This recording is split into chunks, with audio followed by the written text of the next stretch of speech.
안녕하세요. 비트코인 스트레이티지 전도사 금전입니다. 오늘 2025년 5월 20일 오후 6시입니다. 자, 현재 비트코인은 10만 5천 불, 조금 어제 많이 올랐다가 떨어지고요. 지금, 중간 정도, 우리, 일요일 봉의 중간 정도를 위치를 하고 있는데, 이제 조금 뚜렷한 방향성을 보여줘야 돼요. 저번 영상에서 저번 병합 단계, 요 큰 상승 이전의 병합 단계에서 월요일에 저점을 찍고 화요일, 수요일을 지나면서 목요일날 상승했다. 지금 화요일, 수요일, 목요일까지 본다고 하면은 여기서 이제 이 위에서 놀다가 위로 올라간다고 하면 11만 불까지 찍을 수 있겠죠. 그죠? 그래서 화요일, 수요일, 목요일 중요하다. 원래 오늘쯤에는 이렇게 고가놀이를 하고 요 위에서 이제 양봉 마감을 해준다고 하면 상승할 확률이 큽니다. 근데 지금 아직 나스닥의 눈치를 너무 많이 보고 있어요. 나스닥이 지금 나스닥 100 선물을 본다고 하면은 0.40% 지금 하락하고 있죠. 자, 제가 이제 계속 건강한 조정이 왔으면 좋겠다라고 말씀을 드리는 이유 중에 하나가 이걸 보여드릴게요. 건강한 조정이 올 수밖에 없다. 왔으면 좋겠다라고 말씀드리는 이유 중에 하나가 나스닥 차트의 고점을 이렇게 제가 한번 좀 봤어요. 조금 봤는데, 자, 이 건강한 조정이라 함은 특히 이런 부분들, 이 전 고점을 뚫는 그런 어떤 이제 상승하기 바로 전에 그런 움직임들이 보면요. 지금 보시면 이게 지금 여기서도 상승하기 전에 이렇게 21선 중단선에 닿는단 말이에요. 그리고 여기도 이 위에 매물대가 없어요. 요 구간에서는 매물대가 없는데 요렇게 중단선에 닿습니다. 중단선에 닿고요. 그죠? 상승 바로 전에 이렇게 조정이 한 번씩 온다고 해요. 왜냐하면 여기 매물대가 있기 때문에 조정이 올 수밖에 없어요. 그리고 제대로 된 조정이 아니라면 이렇게 상승했다가 맛만 보고 훅 떨어뜨려요. 그러고 또다시 상승을 또 도전하고 훅 떨어뜨리고. 그러니까 여기서 건강한 조정이 제대로 이렇게 매물을 제대로 소화하면서 가야 깔끔하게 쏴준다라는 말입니다. 뭐 다들 당연하다고 생각하실 수 있는데, 자, 여기도 이전 코로나 때예요. 코로나 때. 여기 보시면은 여기서 보면은 한 5% 정도 고점까지 남겨놓고 이렇게 21선을 두 번이나 이렇게 쳤어요. 두 번이나. 그리고 세 번, 뭐 이렇게 올라가서도 네 번 또 찍고 그나마 여기 한번 밟고 그러고 올라가죠. 뚫고 내려갔다가 또 밟고 올라간단 말이에요. 재차 이 저점을 확인을 하고 저항이 된 거를 확인을 하고 결국에 21선을 이렇게 예쁘게 닫고 가야 된다라는 거죠. 자, 그러고 2024년 12월을 본다고 하면 여기서도요. 보시면은 약 5% 정도 남겼었어요. 5%. 여기도 4.18%죠. 이 21선에 닿고 내려오죠. 그죠? 21선에 닿고 내려온단 말이에요. 뭐가 됐건 21선에 닿아야 돼요. 그러고 내려왔다가 올라갔다가 다시 내려갔다가 그리고 밟고 올라가죠. 21선을 기준으로 왔다 갔다 한다는 거예요. 그런데 이번 하락은 잘 보세요. 자, 요것도 이전 고점 또 여기 하나 더 한 번 더 볼게요. 이전 고점을 본다고 하면 고점을 넘기기 전에 이렇게 21선에 계속 닿는단 말이에요. 심지어 볼린저 밴드 하단까지 내려갔다가 한번 뚫고 또 내려갔다가 또 올라가서 여기서 밟고 그 다음에 올라간단 말이에요. 이런 패턴들이 있어요. 패턴들이. 왜냐면 전고점 전에 이 전 고점까지 모았던 물량과 그리고 사람들의 전고점이다 한 번은 떨어지겠지라고 하는 그런 어떤 이 마인드 좀 이제 겁내하는 심리 그런 것들이 결합돼서 이런 상황이 벌어지는 건데 자 이게 트럼프 이슈 때문에 차트가 엄청 지저분합니다. 이 나스닥 차트예요. 나스닥 차트인데 이게 지금 보시면은 21선을 제대로 닿지 않고 그냥 상당히 급격하게 끌어올리는 느낌이 있단 말이에요. 급격하게 끌어올린 거는 급격하게 조정을 줍니다. 조정을 줘요. 여기서 하나 올라간다고 하더라도 지금 아까 계속 봤던 그 조정 포인트가 거의 4%, 5%였는데 지금 여기도 3%, 4% 정도 돼요. 그럼 여기서 이제 가장 깔끔한 거는 여기서 조정이 나오고 이 21선을 하회하는 조정이 나오고 그 다음에 위로 올라가는 그런 그림이 가장 깔끔하죠. 가장 깔끔해요. 가장 깔끔한데 제가 조정론자가 아니라 이렇게 가는 게 가장 깔끔하다고요. 조정론자가 아니라 이 21선에 닿는 조정이 한 번이 없었어요. 너무 급하게 올라왔다고. 그렇기 때문에 이게 언제 조정이 들어와도 이상하지 않은 상황이다. 그러니까 과매수 구간이다라는 거죠. 이렇게 올라갈 수도 있어요. 올라가면 어떤 문제가 생기냐. 이렇게 떨어져요. 이렇게. 그러고 또 다시 또 재차 이런 식으로 아마 올라가게 될 거예요. 이게 우리가 모두가 바라는 게 이거겠지만 이게 안 온다고요. 이게 힘들어요.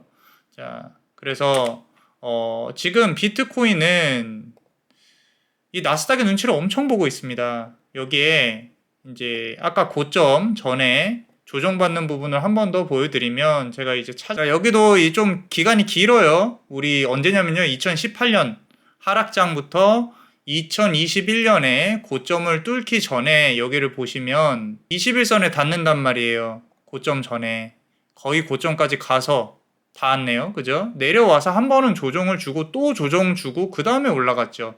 고점을 뚫는 확인을 한다고요. 고점을 뚫는 확인. 이때의 심리가 이거 끝까지 다 끌어올릴 수 있을 것 같다. 계속 쏠 것 같다. 이제 포모가 온다는 거죠. 이런 데서 개미들 쉽게 안 태워준다라는 거죠. 조정을 줍니다. 여기도 고점 갱신할 때까지 한 번도 20일을 닿은 적이 없어요. 여기서 보면은 이 구간에서 닿은 게 없다고. 닿은 게 없어요. 그럼 어떻게 되냐? 이렇게 올라갔다가 박아버려요. 아래로. 이렇게 박아버린다고. 그러니까 여기서 적절한 조정이 있어야 된다고요. 자, 24년도에 이 고점을 뚫을 때도요. 여기서 보면요. 이렇게 계속 지속적으로 21선을 괴롭히면서 그 다음에 고점 한번 찍고 또 내려오잖아요. 또 내려와요. 또 내려와서 21선 하단선까지 하고 겁 준 다음에 그 다음에 또 이제 위로 빵 쏴버린단 말이죠. 그죠? 그리고 24년도 11월에 이렇게 보시면요. 24년도 11월에도요. 여기는 상당히 깔끔하게 이 21선을 계속 지속적으로 건드려 주면서 내려갔다가 올라가죠. 쏜단 말이에요. 그죠? 자, 그렇다면은 지금 상황에서는 이제까지 봐온 그림을 본다고 하면 지금 21선을 한 번을 안 댔어요. 21선을. 한 번은 안 댔다고. 여기 보시면은 요 조그만 요 차이가 아무것도 아닌 것 같지만 저한테는 되게 중요해요. 제가 만약에 컴퓨터라고 생각을 하고 매매를 한다고 하면 저는 이 상단에서 인버스 7, 레버리지 3을 들어간다고 했죠. 그럼 그거를 7대3으로 지금 상승장이라고 판단을 하고 조심스럽게 5대5 또는 6대4 또는 7대3으로 레버리지를 더 많이 갖고 가는 리밸런싱 시점이 언제냐라고 물어본다면 그냥 더도 말고 덜도 말고 이 21선에 닿았을 때예요. 여기에 저의 감정이 들어가면 안 돼요. 이거 거의 다 닿았으니까 레버리지 7대3으로 바꿔야지. 이거는 제가 컴퓨터라면 용납을 할 수 없는 일이에요. 변수라는 거는 말 그대로 이 조건이죠. 조건값을 입력한다는 거는 시스템 매매에서는 있을 수가 없는 일입니다. 설사 제가 손실을 보더라도 여기서 우리 이렇게 역방향을 탄다고 해도 여기서 인버스가 많은데 인버스가 7이고 레버리지가 3인데 역방향을 탄다고 해도 어느 정도 맥스페인 견디면 상승장 끝자락에서는 최소 2배에서 전체 자금의 3배까지도 상승을 한다 그랬죠. 그래서 7대3 비율이 중요하다고 한 거예요. 자, 그리고 그 7대3은 이미 여기에서 들어가 있었어야 돼요. 요 선 닿았을 때 제가 볼린저 밴드 상단 또는 엔벨로프 상단에서 닿았을 때 그때 공지 드렸었죠. 여기도 마찬가지입니다. 자, 이 닿았을 때 들어가야지 지금에 와서 들어가도 되나요? 물론 여기보다 더 싸요. 싼데 원칙상으로는 안 돼요. 들어가면. 그냥 이 날에만 들어갈 수 있는 거예요. 그래서 지금 7대3 들어갈 수 있나요? 아니요. 만약에 위에 쏘잖아요. 그럼 여기서 들어가세요. 할 거면은. 근데 이미 고점을 넘어간 상황이잖아요. 여기서는 이제 상승장 위로 쏜다고 하면은 상승장 불장 컨펌이 되냐 안 되냐를 볼 거예요. 불리한 컨펌은 제가 뭐라 그랬어요? 첫 번째 조건은 이 위로 날봉이 서야 되고, 두 번째 조건은 이 볼린저 밴드가 엔벨로프를 찍고 올라가야 돼요. 그렇게 됐을 때 상승장이 컨펌이 되면 그때는 레버리지로 사셔도 될 거다라고 가는 건데, 어차피 여기서 인버스 3, 인버스 7, 레버리지 3 산 게 올라가면 올라갈수록 점점 레버리지가 복리로 많아지고 인버스는 줄어들 테니까 이때쯤 되면요, 어차피 7대3으로 바뀌어요. 7대3으로 바뀌기 때문에 그 3을 내가 좀 팔고 현금을 갖고 있든지 올라간 7 가지고 그냥 갖고 있는 거예요. 만약에 여기 내려와서 여기서 뭐 5대5, 뭐 레버리지 6대4, 뭐 레버리지 7대3 이렇게 해서 갖고 있으면은 당연히 올라가면 수익 나겠죠. 그냥 홀딩 하는 겁니다. 그리고 상승장 컨펌 되면은 뭐 인버스 조금 줄어든 거 정리하면 되고요. 자, 이와 관련해서 이해가 잘 안 되신다면 양해복리, 음해복리 제가 이렇게 정리한 자료들이 있습니다. 제가 오른쪽 상단에 이 재생 목록과 영상을 이제 걸어 둘게요. 좀 의지가 있으시면 보시면서 안전한 매매를 추구하셨으면 좋겠어요. MSTR 레버리지는 숏 해칭 없이는 하시면 안 됩니다. 자, 그래서 MST, 3MST 롱을 만약에 600만 원을 넣고 3배 인버스 숏에 1,400만 원을 넣는데 역배를 탔어요. 자, 만약에 이게 지금 실제 데이터로 하는 거예요. 자, 이 자산이 총 4천만 원, 그러니까 2배는 최소 증가한다는 거예요. 내가 역배를 타더라도. 그 다음에 이제 다시 또 횡보장이 오면 그때 또 위아래로 돈을 벌면 되겠죠. 자, 그래서 지금 BTC는 이 20일 고점, 20일 선을 좀 닿아야 한다라고 말씀을 드릴 수가 있고요. 지금 보시면 나스닥의 눈치를 상당히 많이 본다. 나스닥을 좀 겹쳐서 볼게요. 지금 이렇게 보면은 요 보라색 선이에요. 보라색 선 아래로 꼬꾸라지고 있죠. 그죠? 아래로 꼬꾸라지고 있어요. 지금 이렇게 비트코인도 같이 꼬꾸라지고 있어요. 최근에 나스닥을 정말 많이 따라가요. 자, 그래서 그러면은 비트코인이 떨어진다고 하면 어디까지 떨어질 것이냐라고 이렇게 우리가 생각을 해보면 지금 저는 이제 이 21선이 가장 중요하다고 봅니다. 21선이 중요하다고 보는 이유는 말 그대로 이 21선을 중심으로 이제 위아래로 움직이니까 10만 불까지 올라왔어요. 10만 불까지. 여기에 닿아야 리밸런싱을 할 수 있다. 1차적으로는 그 리밸런싱은 저는 더 떨어질 거라고 보기 때문에 5대5 또는 6대4 레버리지 인버스 비율이에요. 7대3은 솔직히 아직 모르겠어요. 저는 역방향을 타더라도 정고점을 뚫는 상승이 온다고 하더라도 이미 여기서 벌어놓은 게 많기 때문에 그걸 걸고 한 맥스페인 20% 정도까지 오는 거를 줄어드는 그 20%만 넘어가면은 이제 그 다음부터는 다시 상승으로 돌입을 하니까 저는 그냥 가만히 냅두는 전략을 취할 겁니다. 현물하시는 분들도 가만히 갖고 계시는 게 좋고요. 추매를 한다고 하면은 요 21선 아래서 가장 쉽게 보는 건 21선이고요. 뭐 오랜만에 피보나치 한번 볼까요? 자, 피보나치 보면은 피보나치 비율로 봐도 지금 여기 아래 10만 불을 뚫고 내려가면 94,000불, 9만 불 사이가 가장 적절한 지금 이제 매수 포인트입니다. 여기 지금 엔벨로프 하단도 위치하고 있고요. 근데 시간이 지나면 지날수록 이 엔벨로프도 올라갈 거기 때문에 한 94,000불 정도가 가장 좋은 매수 타점이 아닌가. 어차피 볼린저 밴드 엔벨로프를 벗어나잖아요. 그럼 긴 꼬리 달고 금방 또 빨리 들어옵니다. 그때는 완전 저가 매수 찬스이기 때문에 저는 일단 만약에 조정이 온다고 하면 그렇게 올 수도 있겠다. 상승을 보시는 분들도 있지만 상승을 본다고 하면은 현물분들 이제 당연히 좋겠죠. 그리고 레버리지 양매수 하신 분들 중에 지금 엊그제 제 말을 들으시고 7대3으로 변환하신 분들도 갖고 계시면 돼요. 그냥 인버스 3이 여기에 오게 되면은 3배짜리 기준으로 인버스 3이 10%니까 70%는 늘어날 거예요. 그럼 거기서 또 정리해가지고 레버리지랑 총 금액 7대3으로 맞추시면 됩니다. 맞추시면 돼요. 그러고 나서 또 홀딩 하시면 더 큰 수익이 나겠죠. 그죠? 그래서 저 같은 경우는 좀 안타깝지만 21선에 닿지 않았기 때문에 저는 아직 리밸런싱 하지 않고 갖고 있다. 저도 손실 보고 있어요.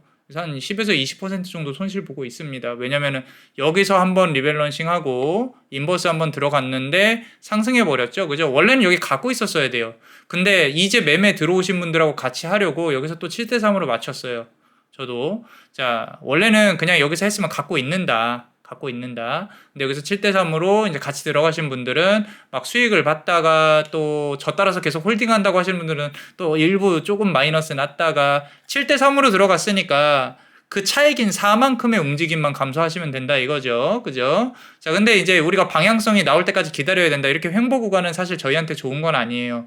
왜냐면 레버리지 양매수 하시는 분들은 매일매일 롤링피가 나가기 때문에 우리가 돈이 조금 녹고 있다라고 보시면 되고요. 자, 그렇다면은 MSTR 차트를 조금 보겠습니다. 우리 금쪽의 MSTR은 어떻게 볼까? 제가 원래 MSTR을 주로 운용하는 채널인데 지금 MSTR은 잘 안 보고 맨날 비트코인만 봐요. 그죠? 자, MSTR 여기 지금 보시면 공매도 구간을 이제 위협하고 있어요. 지금 공매도 짐 채너스도 그렇고 다른 공매도 세력이 공매도를 이렇게 밀고 있는데 그 공매도가 2일에서 3일 정도거든요. 근데 요쯤에서 들어갔을 것인데 이제 거의 조금 위협을 하고 있죠. 숏 스퀴즈가 날 수도 있다. 만약에 비트코인이 올라가면 위로 빵 쏘면 숏 스퀴즈가 날 수도 있다. 거의 하락한 분을 거의 따라잡아 가는 듯한 느낌이에요. 자, 거의 따라가는 느낌이고요. 지금 상단 비트코인이 오르면 얘도 466불까지 오를 수 있고요. 비트코인 이제 엑셀러레이션 모델을 보면 자, 비트코인 발리스틱 엑셀러레이션 모델을 보면요. 여전히 과소평가되어 있습니다. 과소평가. 자, 10만 한 5천 불 정도 되면요. MSCR 프라이스는 이스메리드 그러니까 예상 가격은 456불 정도는 돼야 돼요. 근데 413불이에요. 그러니까 아직도 한 10% 정도 차이가 나고 있다. 이렇게 상승장에 돌입을 하면 이렇게 과대평가되는 구간이 있을 거예요. 우리는 그때 이제 좀 고점이라고 판단되면 인버스 조금씩 들어가면서 물량 조절을 할 것이다 라고 보시면 되고요. 지금은 전체적으로 홀딩 구간이에요. 추세가 위로든 아래로든 나와야 된다. 아까 말씀드린 대로 수요일이나 목요일쯤에 나올 가능성이 높겠다라고 말씀을 드릴 수가 있고요. 자, 그렇다면은 세일러는 공매도를 싫어하냐? 아니죠.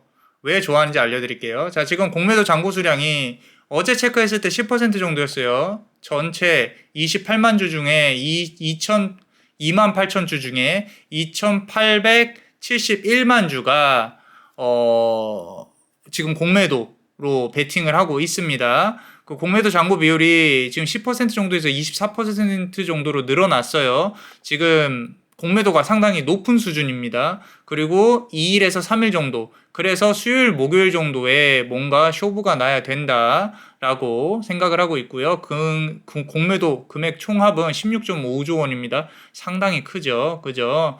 자, 그러고 이게 지금 MSCR의 비트코인 보유 현황이 57만 6천 BTC예요. BTC고 향후 보유량은 이제 계속 증가할 예정입니다. 이번 연도 안에 아마도 700, 1000만, 10만, 70만 지금 거의 한 50%는 더 가지고 가려고 이제 2025년 말까지 계획을 하고 있죠.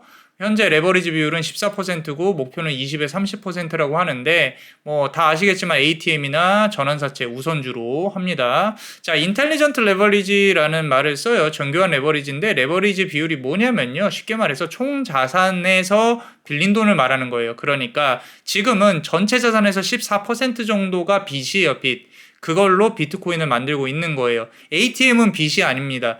이 주식을 쪼개서 하는 건데 주식이 희석이 되니까 우리한테 피해가 가니까 세일러가 내가 그럼 우선주랑 전환사채로 좀 많이 해볼게 라고 지금 말을 하고 있는 거고요.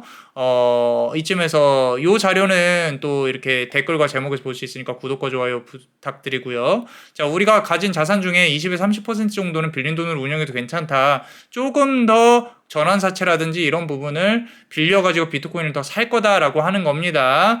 자, 50% 이상의 빚이 생기면은 비트코인 가격이 급락할 때 큰 손실이 나고 10% 이하로 너무 적게 빌리면 우리 돈만으로 투자해서 수익률이 낮아지고 기회가 놓칠 수 있으니까 20에서 30% 정도는 수익 효율적으로 극대화할 수 있다라고 나와서 요즘에 인터뷰할 때 말을 했어요. 자, 그렇다면 지금부터 공매도, 숏을 환영한다. 왜 환영한다라고 얘기를 했냐면요. 내재 변동성에 대해 이해를 하셔야 돼요. 내재 변동성. 그러면은 전환사채 발행이 유리하거든요. 자, 잘 들어보세요. 전환사채란 뭐냐면 회사가 돈을 빌리는 방법 중에 하나예요. 투자자 입장에서 이자도 받고 나중에 주식으로 바꿀 수도 있어요. 옵션이 있습니다. 그래서 이자를 회사 입장에서는 낮게 주고도 돈을 빌릴 수 있는 똑똑한 방법이에요. 그러니까 내재 변동성, IV라고 하죠. 자, Implied Volatility인데 뭐냐면 이 내재 변동성이란 뭐냐면 위아래로 얼마나 출렁이는가를 말하는 거예요. 위아래로 얼마나 출렁이는가. 이 변동성을 파는 회사라고 했죠, 제가.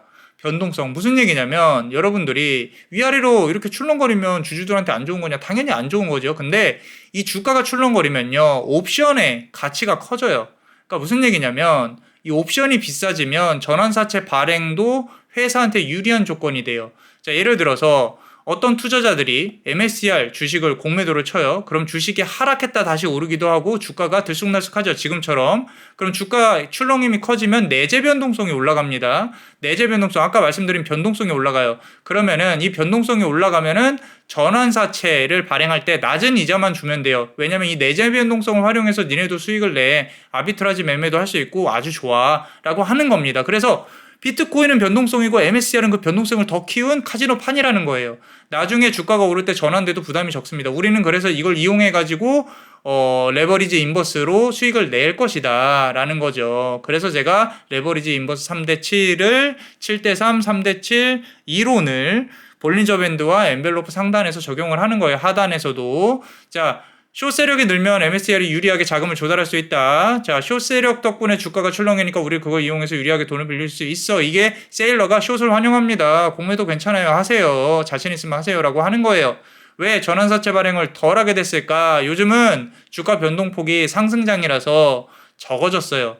그러니까 ATM도 해야 되는데 ATM 하려면 눈치 보여요. 그러니까 숏 세력도 줄었고 주가도 꽤 안정됐어요. 근데 얼마 전에 숏 친다고 하니까 오케이 환영입니다 라고 하는 거예요. 어차피 올라가면요 다 상승분 반영할 거니까 아까 엑셀러레이션 모델 보셨잖아요. 그래서 내재 변동성이 낮아지면 전환사채 발행에도 조건이 별로 좋지 않아요. 그죠? 자, 그래서 숏을 유도해서 전환사채를 발행하려는 전략은 이제 사실 조금 이 상승장, 그러니까 변동성이 없으면 하기가 힘들어요. 그러니까 숏을 유도해가지고 전환사채 발행을 하려고 노력을 하는 거죠. 자, 예전에는 비 오는 날 우산을 비싸게 파는 전략 무슨 얘기냐면 숏 세력으로 비를 내리게 하고 그 다음에 전환사채 우산을 많이 팔았었어요. 근데 요즘에는 날씨가 맑죠. 숏 세력도 줄고 주가도 안정적이에요. 그러니까 전환사채를 비싸게 팔 수 없으니까 편의점에서 슬쩍 그냥 파는 ATM으로 바꾼 거다. 이거 이해를 하셔야 됩니다. 그래서 공매도를 너무 무서워하시거나 그냥 오늘 내일 내 주가 떨어졌다고 슬퍼하고 그러지 마세요. 결국엔 올라갑니다. 결국에는. 그리고 양매수는 올라가도 내가 역방향을 타도 결국엔 수익이 난다. 그리고 횡보장에서도 그렇게 역방향 타셨으면은 그 다음에 있는 컨설리데이션 병합 횡보장에서도 똑같이 적용을 하셔야 우리가 상승장을 그대로 탄 사람보다 돈을 더 많이 벌 수 있다라고 말씀을 드리고요. 자, 이제 거의 마지막으로 퍼드가 있죠. 퍼드 공포조작 뉴스 소송입니다. 소송. MSCR과 임원진을 상대로 집단 소송이 제기가 됐어요. 자, 세일러가 뭐라 그랬냐면요. 미국은 소송이 일상인 나라고 숏 세력의 전략이다. 뭐 그 정도. 버지니아 동부 연방 지방 법원에 집단 소송이 됐고요. 이 소송은 2024년 4월 30일부터 그러고 2025년 4월 4일까지 거의 1년 정도 됐어요. MSCR 주식을 보유한 투자자들을 대표해서 아나스 함자가 제기를 했습니다. 회사와 주요 임원들을 상대로 이거 주기적으로 나오는데 크게 사실 영향을 안 끼쳐요. 이거보다 세금 관련 이슈가 더 커요. 사실. 그러니까 그런 식으로 보면 되고요. 뭘 제기를 했냐면요. 비트코인 중심의 투자 전략과 재무 운영의 예상 수익성에 대해 허위, 또는 오해 소지가 있는 진술을 했다. 비트코인의 변동성과 관련한 다양한 위험 요소를 충분히 공개 안 했다. 새로운 회계 기준인 ASU 202308 도입으로 인한 공정회계죠. 59억 달러의 디지털 자산 공정가치 손실을 적시에 공개하지 않았다. 그러니까 뭐 투자자들이 피해봤다 니네들 때문에 뭐 그런 거고요. 지금 소송은 초기 단계입니다. 원고 측은 2025년 7월 15일까지 대표 원고를 선정할 예정이다. 뭐 단체 소송이라서 시간이 오래 걸리겠죠. 자, 그리고 기타 좀 중요한 소식들을 보면 2035년에 1월 7일에 비트코인 99.9% 채굴 완료가 예상 시점이에요. 그러니까 이때까지 이 현물하시는 분들은 사고 팔고 이 비트코인 그 흐름을 보면서 하시면 될 것 같고요. 그리고 there is no second best. 명언이죠. 그죠? 우리는 MSTR 1등 기업이에요. 이 비트코인을 이 확보하는 그런 어떤 주식을 팔아서 확보하는 그런 전략을 쓰는. 그래서 주식이 얼마나 쪼개졌는지가 중요한 게 아니라 한 주당 비트코인의 개수가 중요하다. 주식시장에서 도달한 16%, 자금 16%, 이런 것들, 그러니까 이 최근에 조달한 자금으로 비트코인을 계속 사는 거, 연못 속 연꽃잎이 하루마다 2배로 늘어가는 구조를 빗대면서 메타포로 비트코인의 확산은 느리다가 갑자기 폭발한다 라고. 그럼 MSCR도 갑자기 폭발하겠죠. 이 자료는 제목이나 댓글에 있습니다. 그래서 오늘도 조금 뭐 홀딩하는 구간입니다. 다른 거 할 게 없어요. 그러니까 너무 불안해하지 마시고요. 좀 내려가면 내려가는 대로, 올라가면 올라가는 대로 좀 지켜보시면서 같이 한번 이 투자를 행복하게 즐겨봤으면 좋겠습니다. 자, 구독과 좋아요 꼭 눌러주시고요. 오늘도 행복한 하루 되셨으면 좋겠어요. 사랑합니다.